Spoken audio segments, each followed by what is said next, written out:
হে everyone, চলে এসেছি আবার একটা ধামাকাদার নতুন ব্লগ নিয়ে। তো আজকের ব্লগটা কিন্তু একদম স্কিপ না করে দেখতে থাকবে।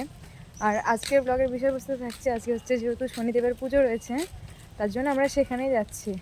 এখন আমি আর জেঠিমণি যাচ্ছি, পরে আসবে মায়ের যেহেতু অসুখ, মা তাই টোটোতে আসবে। আর আমি আর জেঠিমণি যাচ্ছি হেঁটে হেঁটে। তো চলো সেইখানে গিয়ে কেমন ভিড় হয়েছে না হয়েছে সব কিছু তোমাদের দেখাবো। এখন আমি এখন মন্দির প্রাঙ্গণে, আর ভিড়টা দেখো তোমরা, এখন এরকম ভিড়, যদিও বা এরপরে এখনো অনেকটা ভিড় হবে। এই রাস্তাগুলোতে মানুষ দাঁড়ানোর জায়গা পাবে না পুরো এতটা পর্যন্ত। সামনে যাবে। আর এই যে দেখো মানুষের কত পরিমাণে ভিড়, আর এখানে বাতাসা ছোড়া শুরু করে দিয়েছে।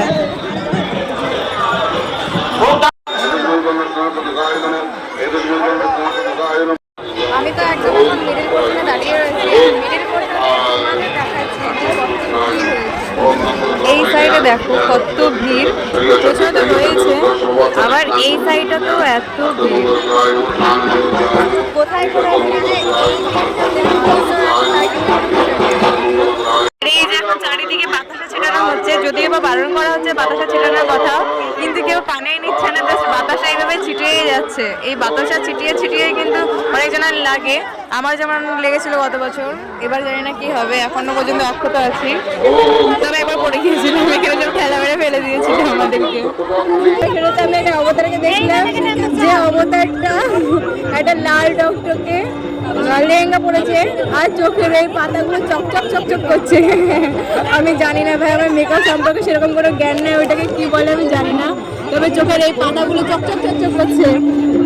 এই ভিড়ের মধ্যে ভাই এত টেস আছে। এখানে বসলাম আমরা, এখন এমন একটা জায়গাতে বসে আছি ভীষণ রিক্সে। আমাদের পাশ দিয়ে যারা যাচ্ছে তারা কিন্তু দম দম করে পড়ছে। অনেকজনা পড়ে যাচ্ছিল, যদিও আমাদের হাসা উচিত না, কিন্তু কিছু করার না, আমাদের হাসা এখন পেয়ে যাচ্ছে।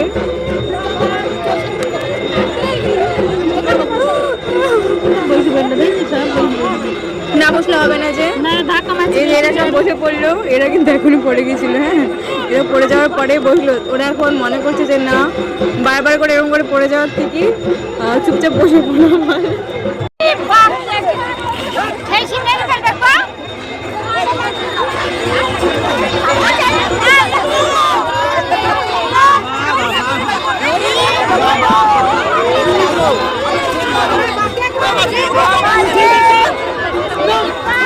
আমরা ছিলাম ওই জায়গায়, আর এত পরিমাণে ঠেলাঠেলি হয়েছে যে মানে বসে থাকা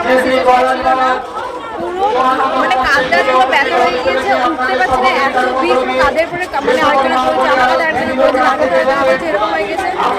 উঠতেই পারছিলাম না, জাস্ট মানে মনে হলো পুরো শেষ, বেঁচে ফিরলাম। এটা মানুষ চাপা করে পড়ে। ফুল পেয়ে গিয়েছি, আর এখন এই প্যাকেটে প্যাকেটে করে ফুল ছোড়াছুড়ি চলছে। আর এই যে এইখান থেকে ছোড়া হচ্ছে সব, যে যে ধরতে পারবে সে সে ভালো ফুল পেয়ে অঞ্জলি দেবে, এরকম একটা ব্যাপার। আর এদিক থেকে নাকি একজন আসছে, যিনি হচ্ছে আরবপুর থেকে আসছে দণ্ডি কাটতে কাটতে। ফাইনালি অঞ্জলি দেওয়া শেষ, কিন্তু কি অঞ্জলি দিলাম আমি জানি না, কেমন করে করলাম তাও জানি না। আর এই যে এখন তো ভিড় দেখো, এখন তো মোটামুটি ঠিক আছে, কিন্তু যখন প্রসাদ দেবে তখন জায়গা পাওয়া যাবে না, তখন এই মানুষগুলো দেখতে কাপড় নিয়ে এসে বড় বড় বাবলা নিয়ে চুল বাঁধে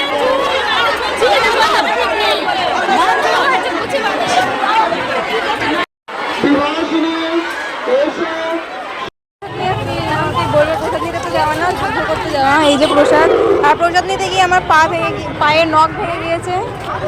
বড় কথা, পায়ের অবস্থা পুরো শরীরের অবস্থা হয়েছে, মাথাতে মরে করেছে, তারপর আবার পায়ের নখটাও গেল ভেঙে। কি বলবো, আর প্রচণ্ড পরিমাণে ভিড়। আর প্রসাদ দিতে যাওয়া মানে যুদ্ধ করতে যাওয়া, যে প্রসাদ পাবে সে যুদ্ধ জয় করলে, সে পাবে না সে যুদ্ধ জয় করে না, এমন একটা সিচুয়েশন। আমি এই দিকটাতে একটু ফলের বাজার করার জন্য, আর আমার মা এসেছে, মাকে তো খুঁজে পাচ্ছিলাম না, তারপরে এখন সেটা মায়ের সাইডে আছে, তো যাচ্ছি সেখানে মায়ের কাছে, খুঁজি কোথায় আছে। যা ভিড়, খুঁজে পাওয়াই মুশকিল। বললো রাস্তার এই সাইডে কোথায় এই তো এই তো এই তো এই তো এই তো এই তো বসে রয়েছে। ও বাইরে খেতে হয়। প্রসাদ নিয়ে আর কেমন অনুভূতি সেটা বল। এই দেখ, এই দেখ, আসুন না দেখি। এদের জন্য প্রসাদ পাওয়া যায় না, এরা 7 বারে করে প্রসাদ নেবে, ওর জন্য আমরা প্রসাদ পাইনি। চিন্তু বন্ধু এই যে আমরা পুচকুটা জানি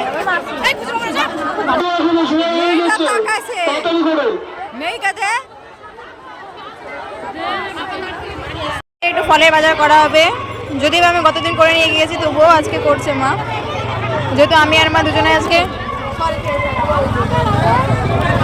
তো মা ফলগুলো নিয়ে নিক, তারপরে আমি তোমাদের দেখাবো যে মা কি কি ফল নিল আজকে। আমাদেরকে টোটোতে তুলে দিলাম, এবার আমি আর জেঠিমণি যাবো হাঁটতে হাঁটতে।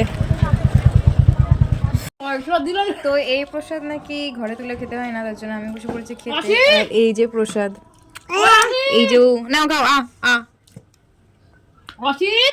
এবার আমি খাই।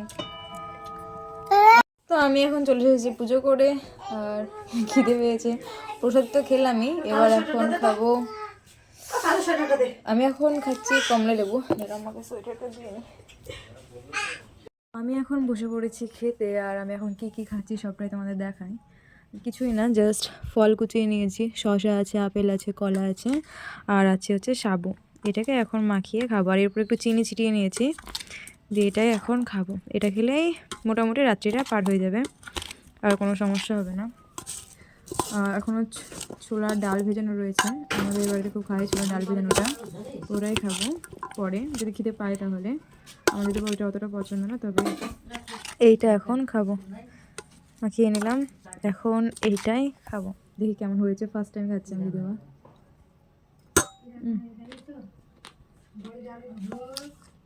ভালোই লাগছে, তবে মনে হয় সাবুটা একটু বীজ তো রবার রবার লাগছে কেমন একটা, যদি বা সাবুর স্বাদ কেমন জানি না, এরকম হয় কেন তা জানি না। মা বললো যে সাবুটা খেলে ভালো লাগবে, পেটটা ভালো থাকবে, সবটাই খাসায় বললো, তাই জন্য খাওয়া।